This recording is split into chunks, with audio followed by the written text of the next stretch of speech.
You know, the air you're breathing right now, it's part of this vast, invisible engine. It's an incredibly complex system that controls our weather, protects our planet, and, well, makes all life possible. And yet, we barely ever think about it. So today, we're going to dive in and really unpack how this incredible engine works. So what exactly is this powerful force? Well, you can kind of think of it as an invisible shield. It's this dynamic blanket of gas that not only shelters us from the crazy harshness of space, but also cooks up all the weather we see every single day. The official name, of course, is the atmosphere. It's this blanket of gases that's literally held in place by Earth's gravity. But honestly, it's so much more than just air. It's the fundamental system that allowed life to even start, to survive, and to evolve into what it is today. I mean, without it, Earth would just be another barren, lifeless rock floating in space. All right, so let's get down to the basics. If we could actually write down the recipe for the air we're breathing, what would the ingredients be? What's really in this life-sustaining mixture? And you know, what's pretty wild is that, at first glance, the recipe seems super simple. I mean, a whopping 99% of the air is made up of just two gases. About 78% is nitrogen, and 21% is oxygen. But, as you're about to see, that tiny little 1% left over, that's where things get really, really interesting.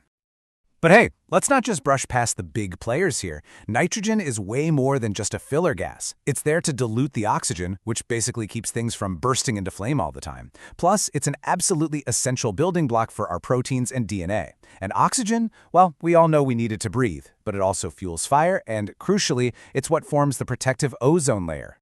And this brings us to a really critical point. That little 1%, it's anything but insignificant. In fact, some of the most powerful gases, the ones that have this huge outsized impact on our planet's climate, are hiding in these tiny trace amounts. Okay, this slide right here, it just lays it all out perfectly. Look over on the left. That's the greenhouse effect. It's how gases like carbon dioxide trap heat, kind of like a blanket, keeping our planet warm enough for life. Now look to the right. That's the Keeling curve. It's been tracking CO2 in the atmosphere since 1956. And that sharp, undeniable upward spike, that shows exactly how we're changing the recipe of that tiny but super important 1%. Okay, so we know what's in the air. Now, let's take a trip. We're going to go straight up from the ground we're standing on all the way to the very edge of space and explore the different layers that make up our atmospheric shield. All right, here's our map for the trip. We're starting down here in the troposphere, which is the layer closest to us, and then we're climbing up through the stratosphere, the mesosphere, and finally, the thermosphere. Each layer you'll see has its own unique personality and a really critical job to do. Our first stop is home sweet home, the troposphere. This layer goes up about 18 kilometers, and it's where we live.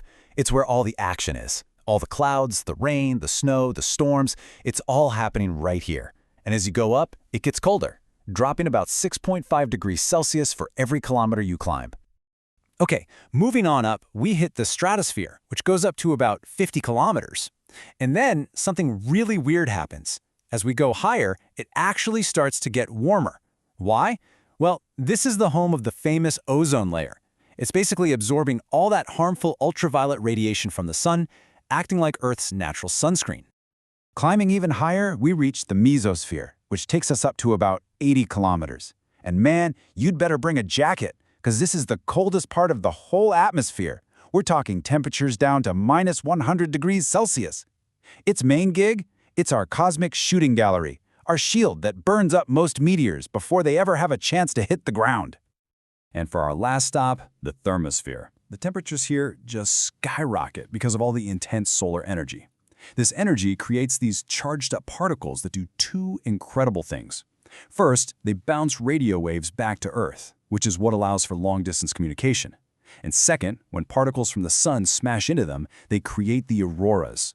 I mean, look at that, an absolutely incredible light show at the very edge of space. So we've got these layers, this amazing structure, but what's the engine? What's driving the whole thing? The weather, the winds, the entire climate? Well, it all comes down to one thing, the sun. So there's a key word you gotta know here, and it's insolation. It's really just a simple way of saying incoming solar radiation. This is the ultimate energy source for our planet. Every single weather pattern, every gust of wind, every drop of rain, it all starts with this energy from the sun. So, why isn't the whole planet just one temperature? It all comes down to the angle of the sun. Think of it like a flashlight. If you shine it straight down on a spot, you get a bright, intense circle of light. But if you shine that same flashlight at an angle, the light gets spread out over a much bigger area and it's way less intense. That's exactly what's happening with Earth. This one simple fact is the single biggest driver of our entire climate system. And that creates this really simple but incredibly powerful chain reaction. First, you get the uneven heating from the sun. That leads to different temperatures around the globe. Those temperature differences create different air pressures. And what happens when you have different pressures? You get wind. It's just like air rushing out of a balloon. It's all connected. So you might be wondering, if the equator is getting all this direct heat, why doesn't it just get hotter and hotter while the poles get colder and colder? Well, it's because the atmosphere is basically a giant planetary air conditioner. It's constantly working to move that heat from the hot spots to the cold spots. Let's check out how it works.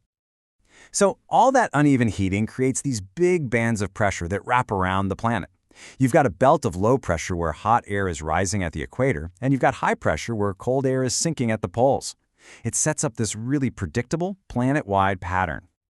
And these pressure belts, they power these gigantic conveyor belts of air. We call them circulation cells. There are 3 of these in each hemisphere, and they are the real engines of that global air conditioner we were talking about, constantly moving heat away from the equator. Okay, let's start with the big one, the Hadley cell. Hot, wet air shoots up at the equator, it cools down, and boom, it dumps all its rain. That's why we have these incredible rainforests there. But then, that same air, now super dry, falls back to Earth around 30 degrees latitude. And what do you get there?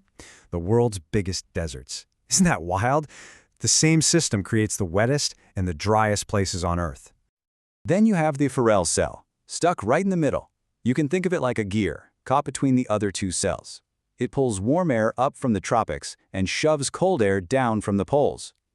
This is what drives the westerlies, the winds that blow across places like North America and Europe. And it's why the weather is so, well, interesting and changeable for so many of us. And last but not least, the polar cell. This one's pretty simple. Super cold, heavy air sinks right at the poles, creating that intense high pressure. And then it flows outward. It's the final piece of the puzzle, completing that global heat transfer system and locking in those frigid, dry conditions at the top and bottom of the world. So there you have it, from the tiny molecules that make up our air to the vast layers stretching into space, all the way to these massive planetary engines moving heat around the globe. It's this incredibly complex yet beautifully balanced system that makes our world work. And that leaves us with a really big and really important question. What happens as we continue to tinker with the delicate balance of this engine?